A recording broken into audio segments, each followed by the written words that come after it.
Pero yung gobyerno, ewan ko kung anong iniisip niya. Walang iniisip yung gobyerno na maganda para sa mamamayan niya. Panahon ngayon, talaga daw hindi pantay yung playing field, no? Dahil yung mga mayayaman, kaya naman nila na kahit umabot pa ng 200 o 300 per liter yan. Sabi ng palasyo kanina, hindi naman daw kasalanan ng Pangulo ang oil price hike. Kaya kung pwede, magtulungan na lang.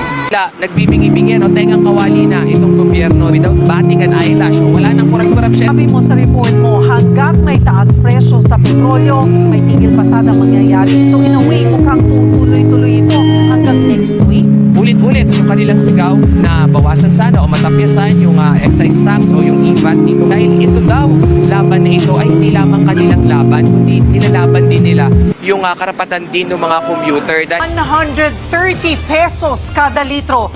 Ganyan daw kalaki ang posibleng maging presyo ng diesel sa susunod na linggo. Kaya nga, malawakang tigil pasada ang sagot dyan ng grupong Piston. At ang matindi pa, posibleng mag-transport strike na rin ang iba pang grupo. Live mula sa Mendiola, sa Maynila, nasa frontline ng balitang yan si Rainiel Pawid. Rainiel, sasali na rin ba sa tigil pasada ang grupong Manibela at Laban TNVS?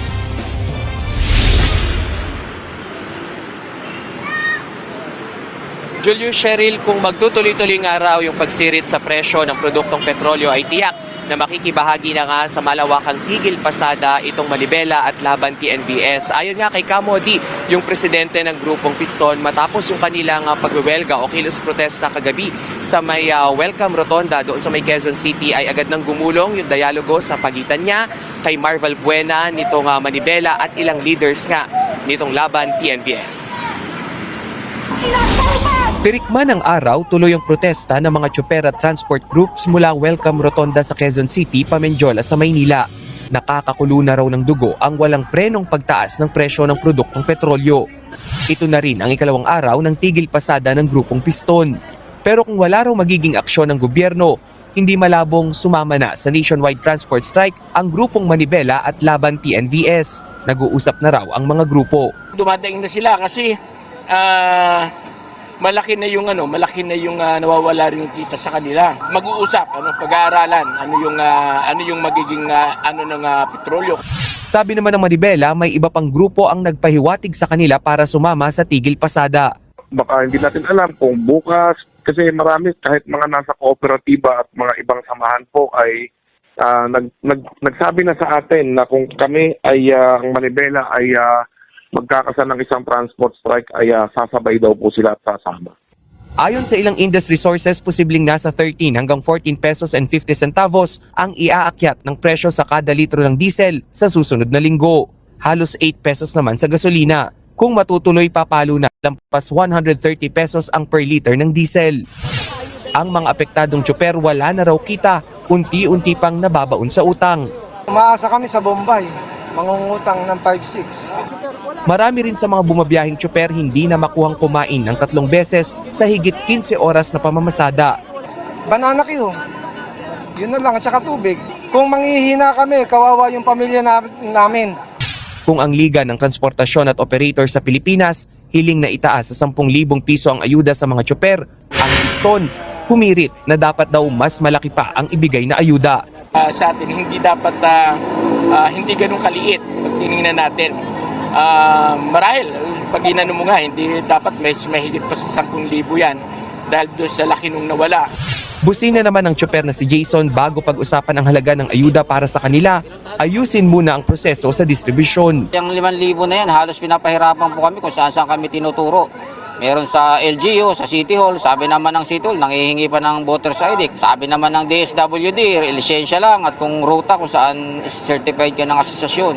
Una nang sinabi ng DSWD na driver's license at photocopy lang nito ang kailangan para sa ayuda.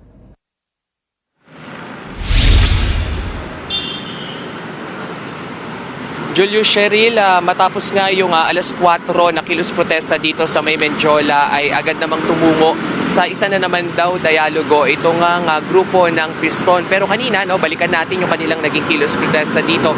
Sinabi nila na mas kumpiyansa na sila at mas malakas na yung sigaw nila dahil nga unti-unti raw ay nakikita nga nila yung bunga ng kanilang pagtigil nga sa pasada dahil yung ilang mga transport group na kabaro nga nila ay nahihikayat na rin dahil nga kahit daw magtaas man o hindi yung pamasahe ay yung maapektuhan pa rin dito ay yung mga commuter dahil habang nga raw na problema itong mga tsuper ay talagang hindi aayos yung transport system dito nga sa bansa kaya sa produkto ng petrolyo at yung pagbawal na nga o alisin na yung oil deregulation law.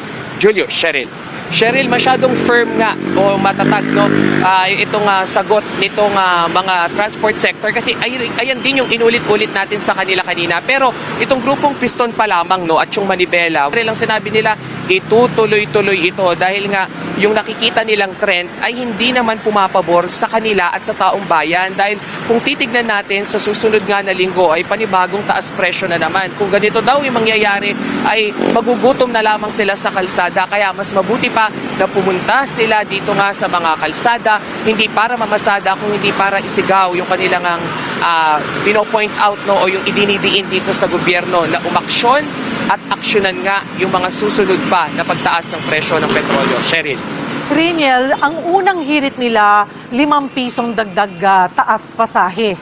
Pero kung papalo na sa 130 pesos yung kada litro ng diesel, may bago ba silang hinihirit na taas pasahe? Pero tinanong natin yan kanina dito sa Piston pa lamang at yung sinabi nga sa atin ng Piston na kung yung una na 5 pesos ay yun nga mukhang hindi na napagbigyan talaga ay gusto man nilang itaas sa 6 o 7 yung ihihingi nga nila. Kung tumaas na naman ito ay hindi na raw ito yung kanilang prioridad. Ang prioridad na raw nila ngayon ay yung agaran nga na maalis na yung buwis. Para nga pag naalis yung buwis ay hindi na mamumroblema kung magkano ba yung itataas na pamasahe at hindi na rin mamumroblema itong commuting public naman sa kanilang mga sasakyan. Dahil sa usapin ngayon, Cheryl, ang sinasabi nila dahil kahit ano pa daw yung isigaw nila na taas presyo kung magbigay man sila ng figure ay hindi naman nga daw ito napapakinggan. Julius, tama, yan din yung una nating tinanong dito sa transport sector. Ang sinabi nga nila na bakit lagi na lang magtulungan kung ang pagtutulungan daw ay one way lamang o yung isa lang talaga yung kikilos at isa lang din yung madedehado ay hindi daw tulungan yung tawag nga riyan. Pero ang pinopoint out din nila sa atin, ano bang tulungan pa raw yung gusto dahil nga yung hinihiling nga nila na dagdag pasahe ay hindi sila natulungan. Pero dito nga sa hinihiling naman nila, natapyasan na yung buwis, ay hindi pa rin sila natulungan. So ngayon, ang gusto daw ng gobyerno ay magtuloy-tuloy sila sa pamamasada para hindi nga pumalya o hindi malumpo itong commuting public. Pero paano naman daw sila? Ano nga ba yung sistema o scheme ng tulungan yung hinihiling nila? At isa pa, Julius, sa pinoint out nga nitong mga grupo ng mga tsuper, isa rin kasi doon sa sinabi nga nitong si Palace Press Officer Claire Castro ay yung unity, yung pagkakaisa. Sabi ng transport sector, unity na naman. So, unity na naman ba yung isasagot daw at ihihilingin nga nito? So, kung unity raw yung gusto ay makipag-unite naman yung gobyerno dito nga sa taong bayan at tignan yung totoong sistema dahil yung totoong sistema at yung totoong problema raw